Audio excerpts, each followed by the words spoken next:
Identificaciones. Otro aspecto importante a considerar dentro de cómo se realiza el proceso de transmisión transgeneracional de secretos y no dichos en el ámbito familiar son las identificaciones.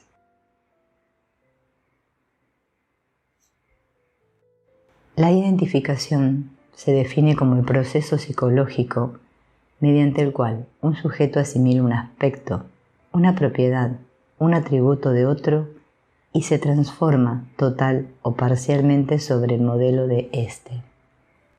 La personalidad se constituye y se diferencia mediante una serie de identificaciones.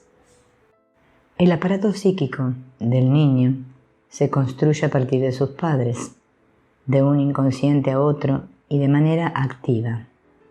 La construcción psíquica, que se lleva a cabo por medio de la identificación, permite al niño integrar el inconsciente de sus padres, el cual a su vez contiene sus deseos, sufrimientos, sus historias y sus secretos.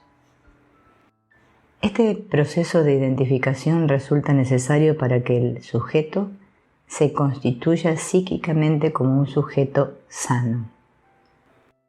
La identificación es el primer vínculo estructurante del individuo en relación con sus semejantes.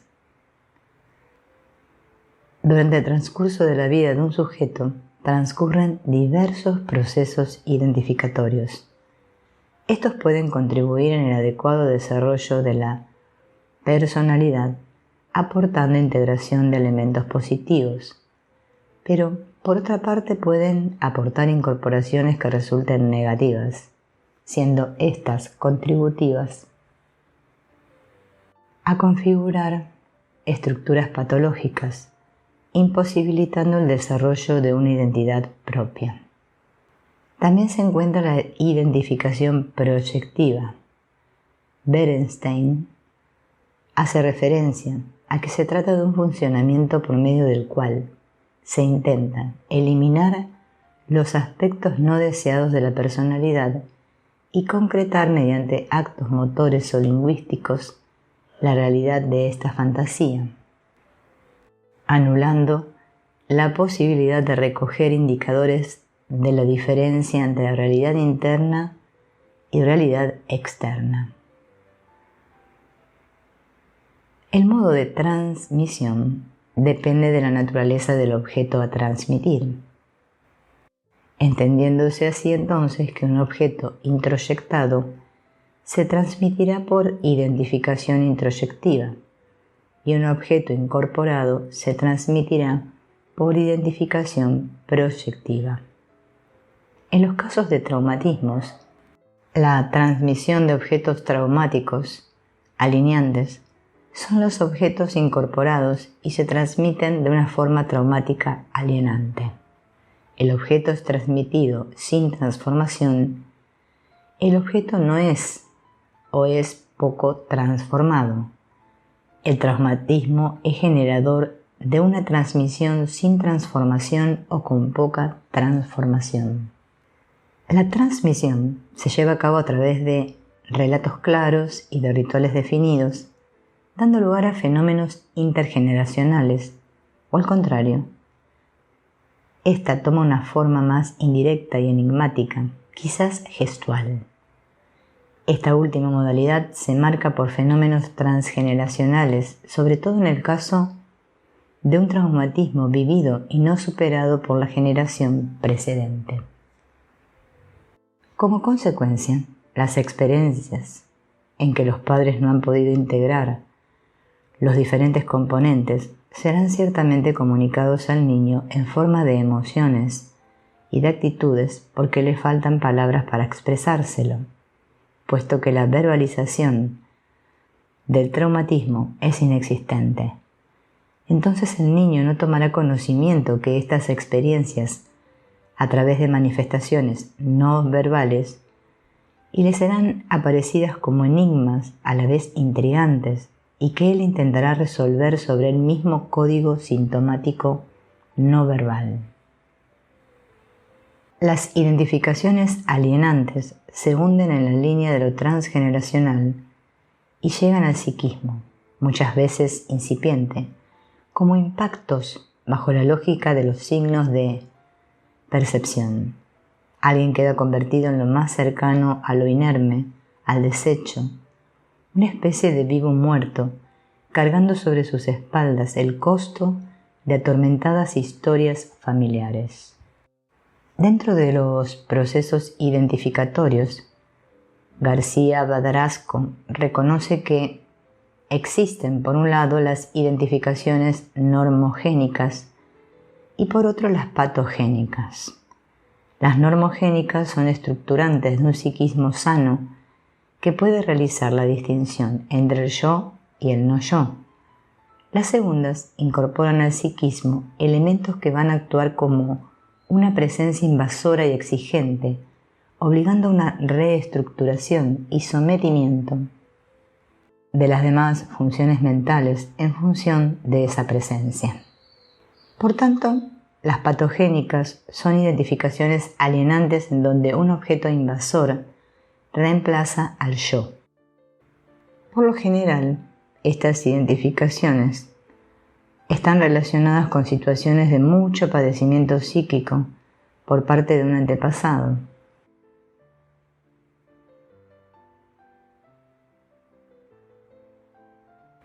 Otro tipo de identificación importante a mencionar en la transmisión transgeneracional se denomina como telescopaje de generaciones.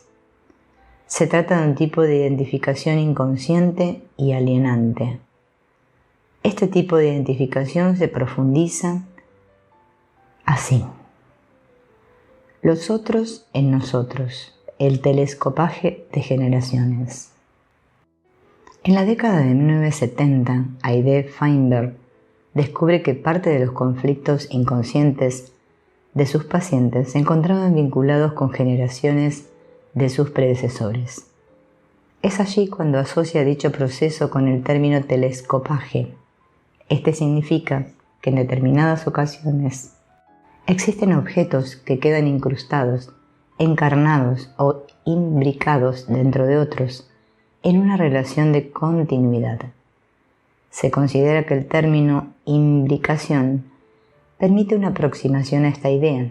Dicho concepto quiere decir disponer una serie de cosas iguales de manera que queden superpuestas parcialmente, como las escamas de un pez o las tejas de una casa.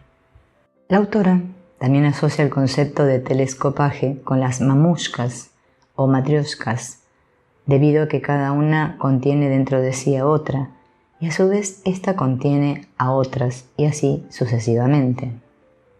En relación a este concepto, resulta de importancia a nivel personal este concepto de telescopaje a través de las generaciones, con el proceso que se realiza al traspasar secretos, silencios y no dichos en las familias. Metafóricamente hablando, y para los fines de este trabajo, puede interpretarse que estas muñecas rusas representan una línea genealógica que se perpetúa, así como también un molde que estructura e identifica. En el resultado final existen variantes de diseño. No necesariamente son todas iguales, pero existen rasgos y características particulares que les son propios y únicos. El telescopaje entre generaciones es una forma particular de identificación.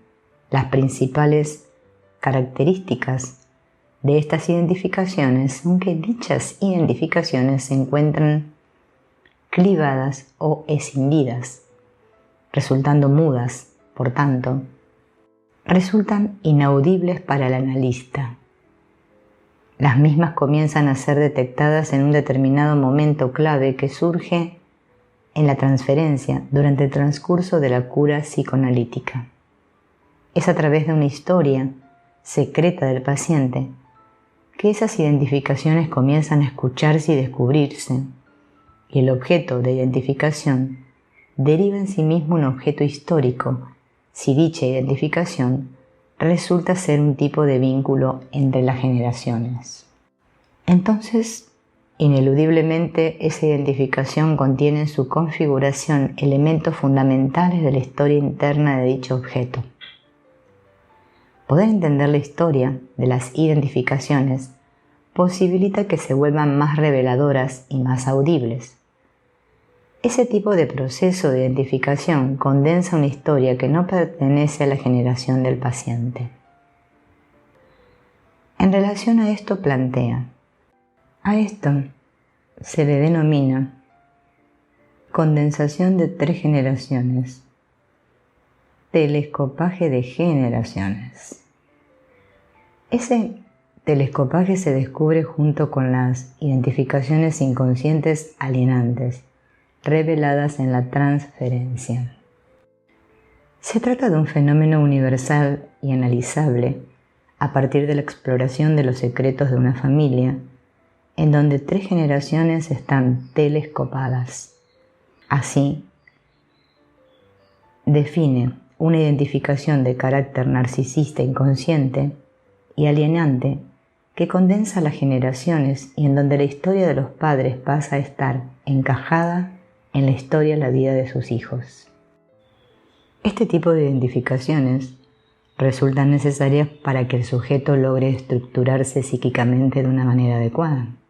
Pero por el hecho de ser narcisistas alienantes, es una identificación que va a estar vinculada al narcisismo de los padres, en el cual uno de ellos va a intentar apropiarse de los atributos del hijo, queriendo quitarle aquello que le genera placer y odiándolo cuando intente alejarse de los deseos que depositaron en él.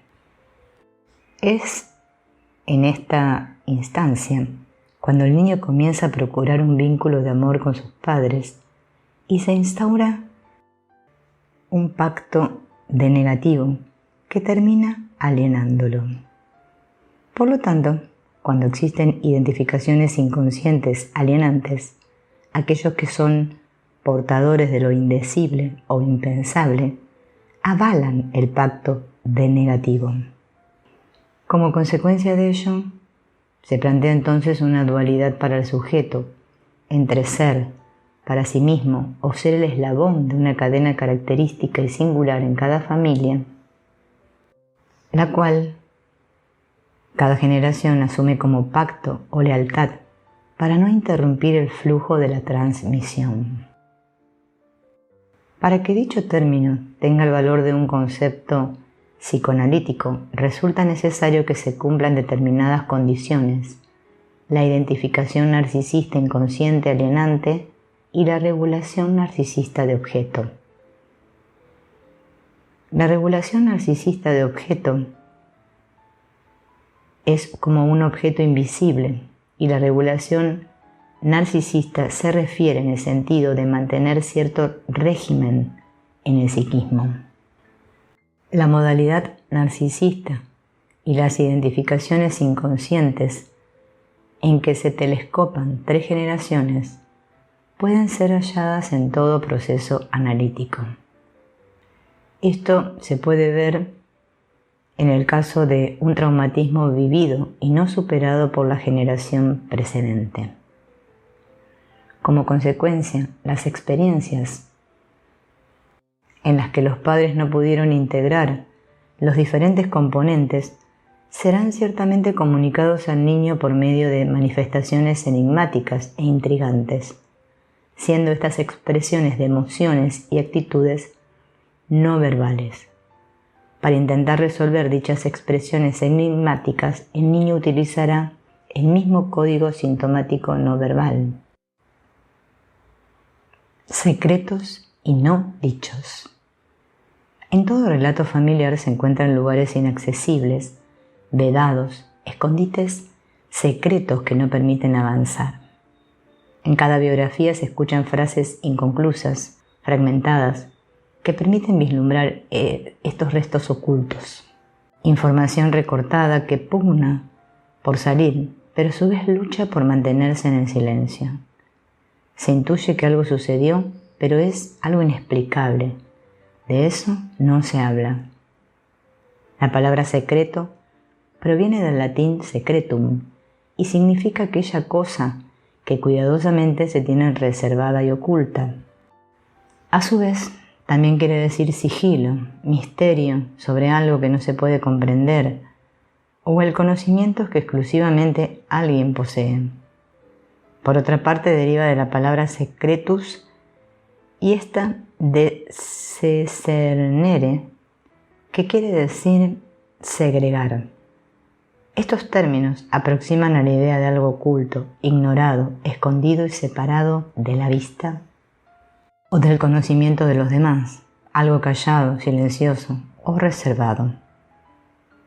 Desde el punto de vista psicoanalítico, podemos pensar el secreto como una modalidad defensiva frente al dolor psíquico ocasionado por situaciones relacionadas con la enfermedad, la sexualidad, el incesto y o la muerte, vivenciadas como peligrosas o vergonzosas.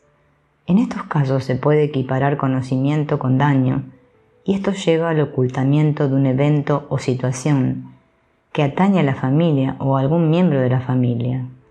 La función consciente del secreto se relaciona con evitar el castigo, la retaliación, vergüenza propia o ajena. Se encuentra también que en ciertas familias el secreto es un elemento estructural, ya que el mismo se trata de informaciones que se vinculan a la historia del grupo familiar, las cuales se encuentran cargadas por un significado adicional y resultan aptas para ser ocultadas de manera parcial, siendo conscientes de que para los demás integrantes del grupo no resultan desconocidas. El secreto se conforma como una salida mágica que permitiría sostener la ilusión de evitar el dolor psíquico que esta realidad ocasiona. La existencia de secretos en todo grupo familiar se refiere no tanto a su desconocimiento por alguno de los miembros, lo cual resulta prácticamente imposible, sino que se los excluye de la posibilidad de comentarlos y de dar nombre a las evidencias. Se sabe que pasa algo, pero no se tiene la posibilidad de mencionarlo.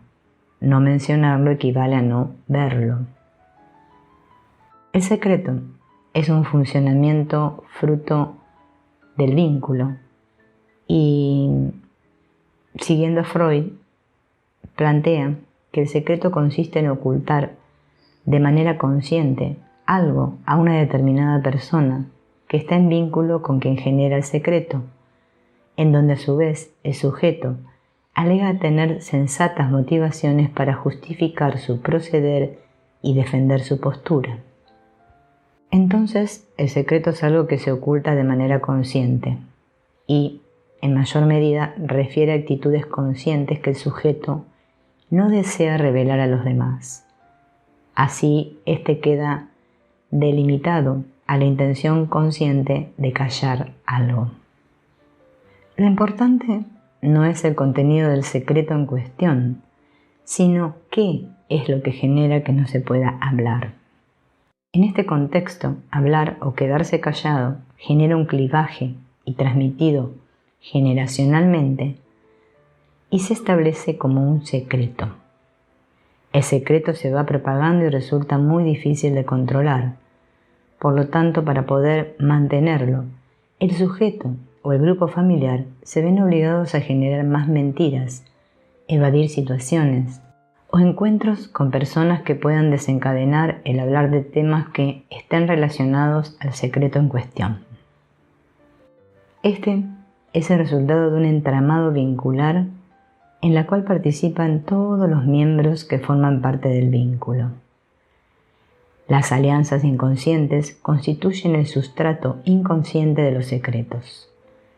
El secreto se apoya en los tres espacios psíquicos: el intrasubjetivo, el intersubjetivo y el transsubjetivo. A nivel intrasubjetivo está relacionado con evitar el castigo, la vergüenza, y a su vez con la movilización de ciertos mecanismos de defensa del sujeto, los cuales pueden ser percibidos por medio de las resistencias que van emergiendo a través del proceso psicoanalítico.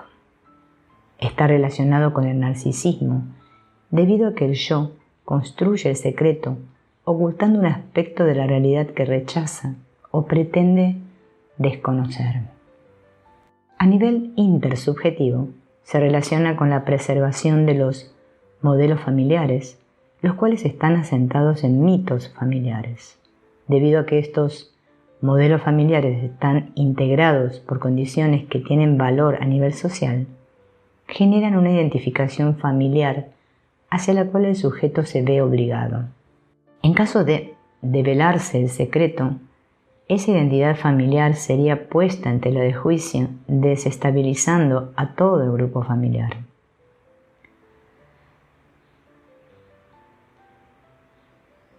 Alarcón se refiere a esto como el secreto y el secretear, como síntomas de un funcionamiento vincular narcisista, cuya función defensiva es silenciar aquello que cuestiona los ideales familiares y evita la herida narcisista que su develamiento ocasionaría. A nivel transsubjetivo, está relacionado con el cuestionamiento de la pertenencia social del sujeto y está relacionado con la transgresión del contrato narcisista, lo cual pone en peligro la pertenencia social del secreto. Surgen entonces intensas ansiedades relacionadas con el temor a la ruptura definitiva de los vínculos, a la expulsión del grupo social, en fin, a la pérdida de la pertenencia social. El secreto emerge como defensa familiar frente a dichas ansiedades. En general, los sujetos no son realmente conscientes del daño y las consecuencias que estos secretos y no dichos pueden ocasionar en las futuras generaciones. Muchas veces, la vergüenza o la culpa llevan a que se prefiera ocultar, callar, silenciar aquello que resulta doloroso de asumir. Otras tantas, se opta por no decir para evitar empeorar una determinada situación, pensando que al callar se evitará un sufrimiento mayor, pero como fórmula, el dicho popular, quien calla, otorga, y lo que se otorga es que los demás interpreten como puedan esos huecos o vacíos dejados por lo no dicho, los secretos o silencios que persisten en el discurso familiar. Estos, de manera inconsciente, son transmitidos por medio del cuerpo y del psiquismo, transfiriendo lo no elaborado a las siguientes generaciones, inundando el psiquismo del niño por medio de las identificaciones. Aquello que se silencia en las palabras reaparece en el campo de lo sutil, infiltrándose de manera radical en la constitución de la personalidad del niño. Los niños van percibiendo silencios y contradicciones, indicios inquietantes que no comprenden. Todo ello suele plantear una pérdida de espontaneidad, con efectos de cierre en la comunicación del grupo.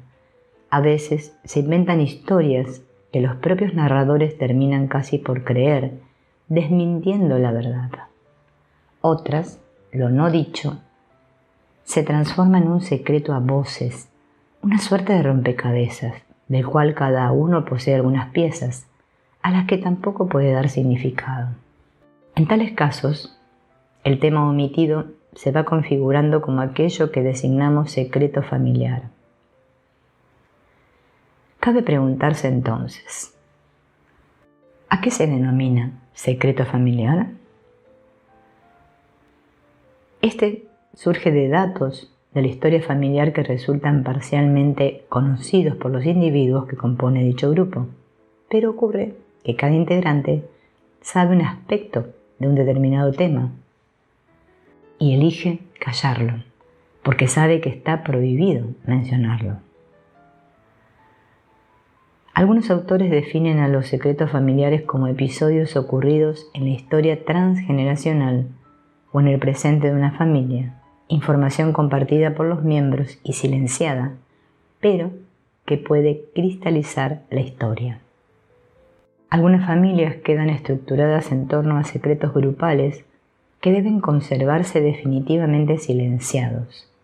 La consigna tácita es que sus miembros nunca deben referirse a lo que saben y menos aún a pensarlo o decirlo todos juntos.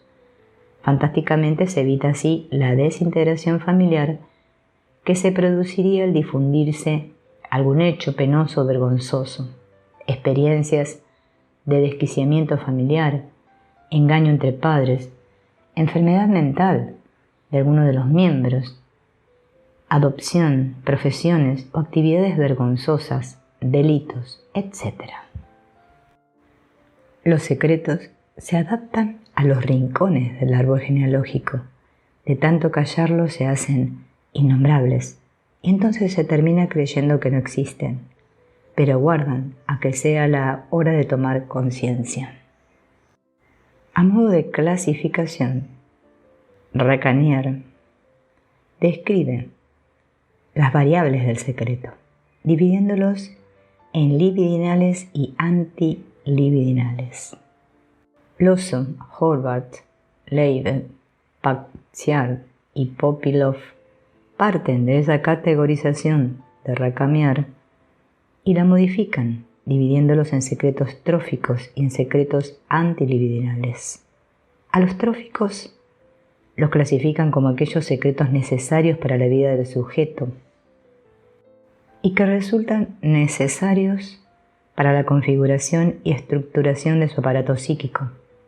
Según estos autores, se tratan de secretos de la infancia que favorecen en el niño el sentimiento de diferenciación de psiquismo de los demás. Con esos secretos infantiles, su yo queda protegido de las intromisiones que ejerce el medio que le rodea, facilitando con ello su independencia psíquica. Como parte de los tróficos, incluyen a los secretos libidinales. Estos son los que están relacionados con el placer, el erotismo y el sexo, así como también son los que nutren el contenido de los sueños y estructuran las fantasías. Por otro lado, los secretos antilibidinales, que se refieren por lo general a los sucesos de la historia familiar que implican transgresiones y cumplen una función narcisista antilibidinal, son secretos que ocasionan una ruptura a nivel psíquico. Por su parte, Huerva habla de secretos ancestrales, aludiendo a la existencia, dentro de la historia familiar, de hechos prohibidos, tales como asesinatos, violaciones, infidelidad, actos incestuosos, estafas, etc., que fueron cometidos por algún antepasado y que han sido herméticamente guardados. En una particular modalidad de clivaje del yo, el contenido de este secreto puede ser encriptado. En muchas ocasiones, lo no dicho es el reflejo no de lo ignorado, sino de razones inconscientes que determinan al sujeto a no decir. La palabra no dicha, el silencio, envenenan y marcan, constituyendo una aberrante configuración de la intersubjetividad. Se señala el carácter patológico de lo no dicho y del secreto, aquello silenciado en la familia, que imprime diferentes huellas en el niño. La sombra de la no palabra deshumaniza y condena al niño al sufrimiento. Es desde el lugar de la palabra que podemos entender el silencio como significante de una cadena en la cual encontraremos siempre la palabra, esté o no con su presencia acústica. En el silencio existe algo que se muestra, la intención de algo dicho o no dicho habita en él. El silencio en la comunicación como aquello no dicho o dicho indirectamente o apenas sugerido, aquello callado, conscientemente, el secreto o inconscientemente, lo que aparece como un no saber del desconocimiento fundamental del sujeto, aquello de lo cual habla el discurso en un saber intrínseco, pero no se puede saber. Cuando el acontecimiento de que se trata es condenado al secreto, se pone en juego el mecanismo de la represión conservadora, que actúa de una vez y para siempre conservando por un lado el acontecimiento y por otro la esperanza de hacerlo revivir en algún momento para intentar ofrecerle otro desenlace. Se diferencia así de la represión dinámica. A nivel tópico resulta una configuración psíquica llamada cripta, que implica la fragmentación del símbolo psíquico.